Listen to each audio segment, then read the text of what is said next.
tək problem bu ailədə deyil. Ölkədə bugün təəssüf ki, bu cür ailələr çoxdur. Və hər boşanan, bu qalmaqallı ailələrin də uşaqlarında elə xəstəlik yoxdur. Amma bugün ölkədə bir çox atalar aliment ödəməkdən qəsdən, qərəzli şəkildə yayınır. Sual olunur, niyə? Bunların hamısı mı vicdansızdır?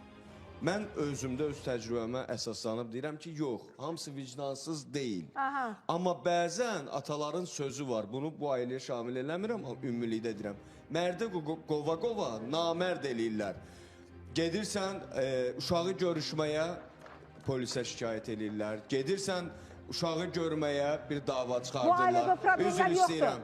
Bu ailədə problemlər yoxdur. Yəni bu ailəyə şamil olmayan problemlər tövsiyəm bu danışmayaq. analaradır. Ən azından uşaq tam ailədə böyüyə bilmədisə, ata qayğısından da məhrum eləməyin. Atanı da gətirib o hala vəziyyətə çatdırmayın ki, Aydındır. o aliment ödəməklə məsuliyyətini Vaxtımız azdır.